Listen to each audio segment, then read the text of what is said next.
So, ganyan yung magiging itsura niya dyan. Ayan. So, balikan yan siya.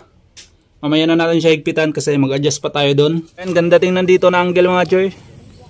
Ayan o. Alright, good day mga choy. So, bukas na pala yung motor show. So, syempre, meron tayong huling baraha dito kay King Bob na ikakabit. So, papalitan na natin ngayon yung kanyang oil cooler hose. Papalitan natin ng ito, oil cooler fittings. Medyo namahalan nga lang ako dito sa fittings ni King Bob ngayon mga choy kasi umabot talaga siya ng 3,600. Actually 3,200 lang sana to pero nagpabasinsya pa kasi ako. Itong dalawang pyesa nagkamali kasi ako ng bili. So umabot siya ng 3,600. Pero mas maganda tong fittings na to ngayon mga choy kasi sagad hanggang dito sa baba. Yung unang fittings kasi natin hanggang dito lang yon, pinutol tong tubo. Then itong hose na. Pero ngayon mas maganda, mas matibay din kasi sagad talaga siya hanggang dito. Yun nga pala mga choy, umabot talaga siya ng 4,100 kasi bumili pa ako ng second hand na oil cooler hose pala. Bale ito yung puputulin ko, sayang kasi yung stock. Ayan, nabili ko to sa lagang 500 pesos, sira na to, may butas. So ang magagamit natin dito is ito lang, ito kanyang dulo. Ito, dalawa. So, ang mga sukat na pala nito mga choy is AN6. Unang-una mga choy is masakit to sa ulo, mahirap ibuo. Lalo na kung wala pa kayong experience. So, bili na lang kayo ng buo na para di na kayo ma-hassle. Meron namang mga binibenta nito na buo na sa mga Facebook tsaka sa Shopee nga meron din. And bago natin ikabit, bigyan ko muna kayo ng idea sa magiging itsura niya. So, ganito yan.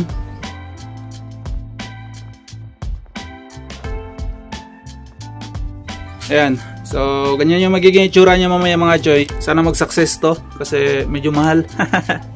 Alright, umpisa na natin mga choy. Tanggalin natin yung tambucho, pati itong oil cooler hose. Kailangan talaga tanggalin yung tambucho mga choy para matanggal natin to. Pero bago natin tanggalin, syempre drain muna natin yung oil.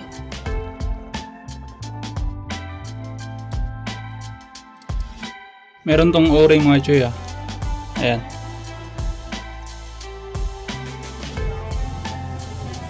So, natanggalan natin sa baba. Ito, tanggalin natin tong banjo bolt.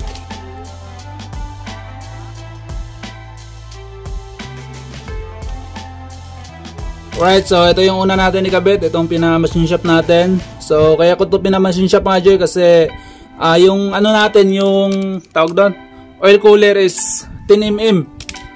Ayan, pinagawa kong 10mm. Lagyan natin ng isang washer.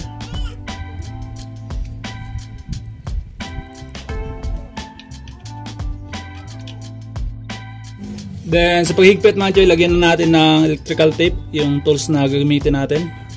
Ayan, para maiwasan yung gasgas.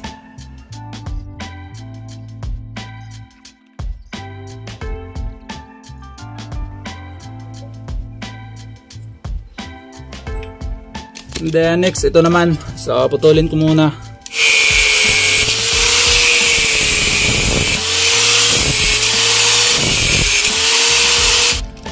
Alright, ito lang yung magagamit natin mga choy. Ayan. Then pinutulan ko yung idugtong natin.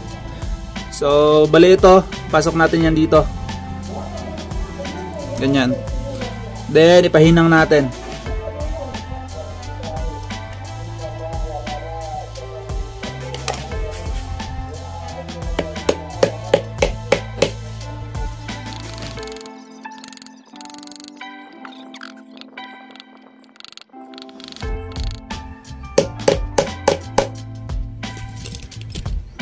Ito na mga choy.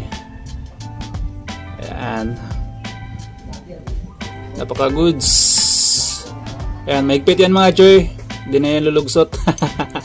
So, para hindi talaga mag-leak, ipahinang na lang natin to. Alright mga choy, tapos ko na mapahinang. So, bronze pa rin yung pinahinang natin. Ayan. So, sobrang tibay na nito mga choy.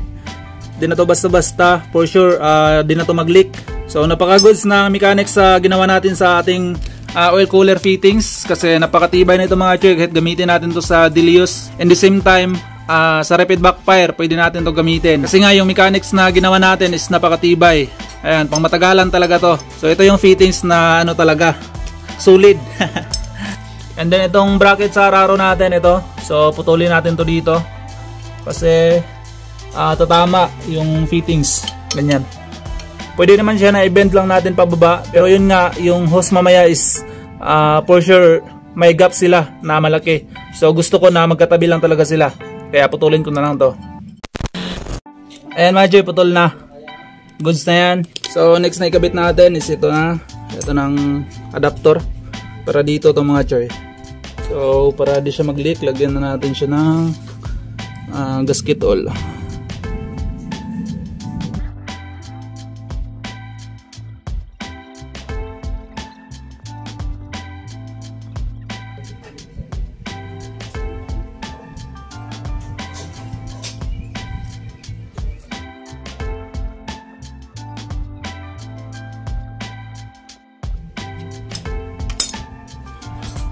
So ayan, gusto ko sana to i-repaint mga Choy ng kulay black para hindi siya pangitingnan.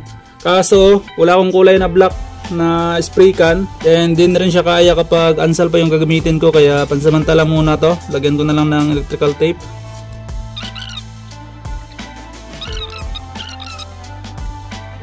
Yan na mga Choy, bitan natin yung mga Choy, o-ring, huwag nyo kalimutan. And then palitan ko na yung tornilyo mga Choy. Ito, palitan ko ng cone spiral. So ang size ito is 6x20. Ayan, nabili ko pala to sa Shopee sa PKB Thailand Bolts. Ayan, maraming salamat sa PKB Thailand Bolts.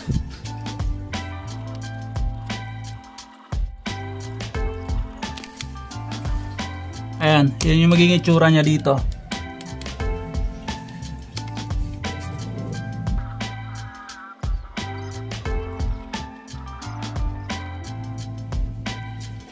So, ganyan yung magiging itsura niya dyan. Ayan. Ayan, all goods. So, sukat muna natin to. Ayan, dalawa. Try lang muna.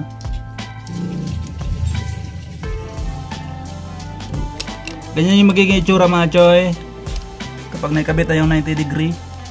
So, next na ikabit natin is ito na. Ito mga Choy, filter pala to, pero di na natin magagamit yung filter nito. Pwede naman siya gamitin, pero nag-alangan ako dito kasi baka masyadong malakas yung pressure ng oil, then sasabog. Ayan, ito yung pinaka filter nya. So ito yung itsura nya. Then ito 95 degree din.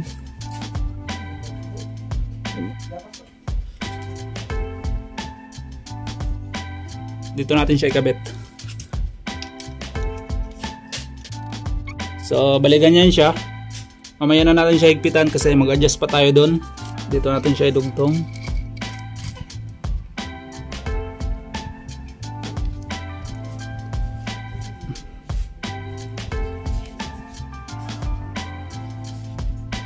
So dito sa load dapat nakasagad. Ayan, sagad talaga siya hanggang sa thread. Then ito.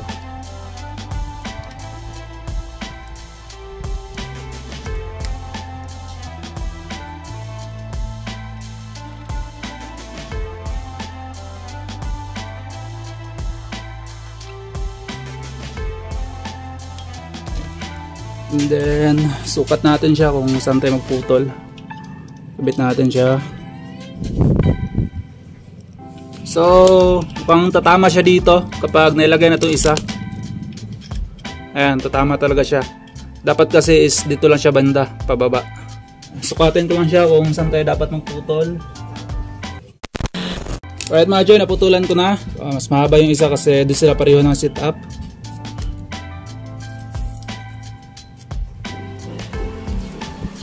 Yun nga pala, ang ginamit kong pangputol is grinder.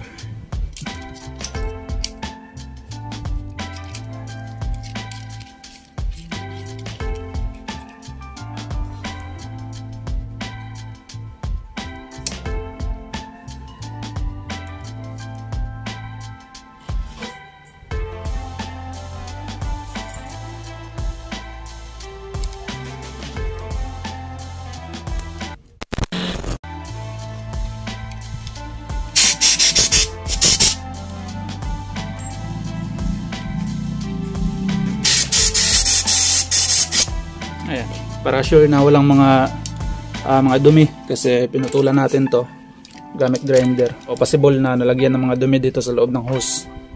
So ayan, install na natin.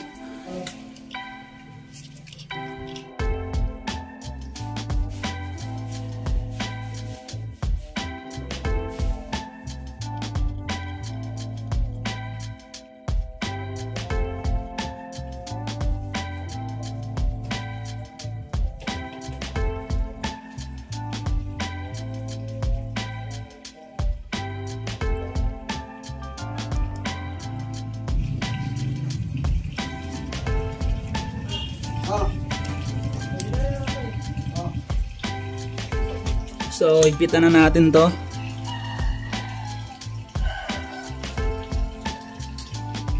Alright, ito na yung pinaka-setup niya dito mga Joy. So, tatama talaga siya dito kapag idikit natin sila dalawa dun sa loob. Hanapan ko muna ng paraan kung pwede ko siya maputulan dito para may dikit lang natin dun sa loob.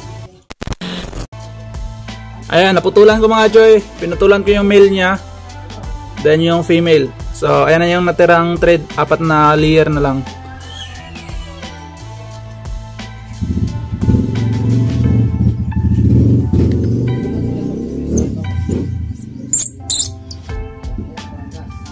Yan na mga Joy. So umikli na siya. Din yung pinagputulan natin. Ayan, din na yan kita mamaya kapag mahigpitan na natin yan, kasi may ano yan, may o-ring. So try natin. Ayan mga Joy. So palagay ko is papasok na talaga to.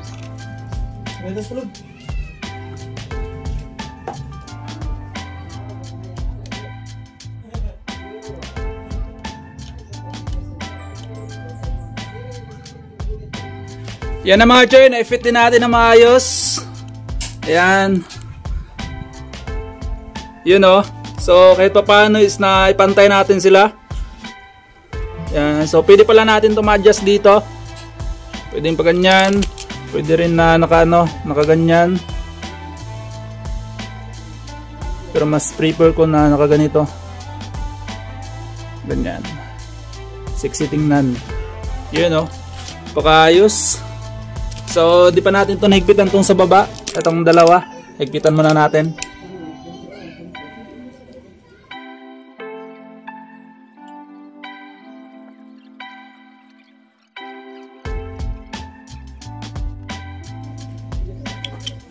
Alright mga Joy, all goods na. Nahigpitan na natin lahat. So, ngayon, ititesting natin kung wala bang leak.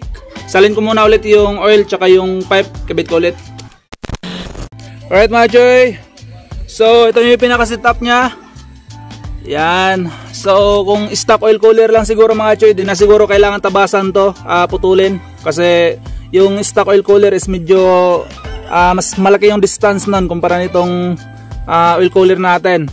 Pero kayang-kaya naman siya remedyohan mga Joy, katulad ng ginawa natin. All goods naman. Ayan.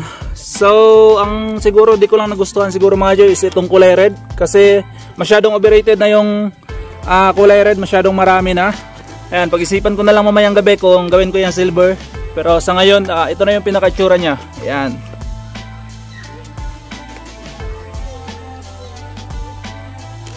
Then dyan sa loob, ayan, tagos talaga yung fittings dyan. Alright, testing natin mga Joy kung wala bang tagas. Sound check natin.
So far mga choy, all goods naman. Wala naman ako nakitang kahit kunting leak dito.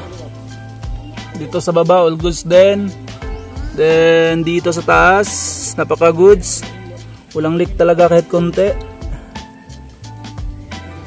Then yung pinagputulan natin, all goods din mga choy, wala ding leak. Ayan. Dito wala rin. Ayan, all goods. Ayan, ganda tingnan dito na angle mga choy. Ayan o. Ayan, all goods na mga choy. Nagawa naman natin na maayos kahit papano. Ayun, napakaganda. So ayun, ang total sa nagastos ko dito lahat kasama tong oil cooler natin is nasa 5K. Para sa akin is worth it naman mga choy, kasi kung titingnan natin dito sa loob is napakaganda ng fittings. Yung fitment niya maganda. And then kapag gagamitin natin to sa daily use at rapid backfire is di tayo kabado nito kasi yun nga, matibay yung ano natin, yung ginawa nating fittings doon. So yun yung pinakamahalaga para sa akin mga choy, yung safety ng motor natin. Yung idugtong lang kasi sa mismong tubo mga choy, yung stock puputulin tapos idugtong tong hose. Delikado kasi yun, lalo na sa daily use baka biglang mahugot. So ubos talaga yung oil. So mas mainam na safety first. Yun, yung ginawa natin, napaka goods talaga yung mga choy, as in highly recommended yun para sa inyo. Kasi lahat yun nakalak ng maayos. Di nga lang siya ganong klaro kasi natatakpan itong araro natin. Pero at least safety yung makina natin. Ayun mga choy, ito na yung pinaka-itsura ngayon ni King Bob. So good luck na lang sa kanya para bukas. Good luck sa lahat ng mga sasali, sa mga taga Del Sur dyan, sa mga taga Pagadian Banda. Ayan, kita-kits sa inyo bukas. Alright mga choy, all goods na. Successful pa rin yung gawa natin kahit papano. So meron lang mga konting kailangan i-modified pero kayang-kaya naman, meron namang paraan. So para sa akin is worth it naman yung nagastos natin today sa content na to. Ayan, nakuha naman natin yung magandang, yung gusto nating setup mga choy. Yung kulay nakuha natin. So sulit pa rin yung pera natin dito, of course. Then syempre safety ng makina natin. So yung ginawa natin fittings doon, napakagandang idea yon. So highly recommended ko yun sa inyo. So yan, napakaangas naman kahit papaano mga choy. Yan, ganda ng tindig. Yan o. So yun, hanggang dito lang mga choy. Good luck lang sa atin bukas. Then shoutout muna tayo. Let's go!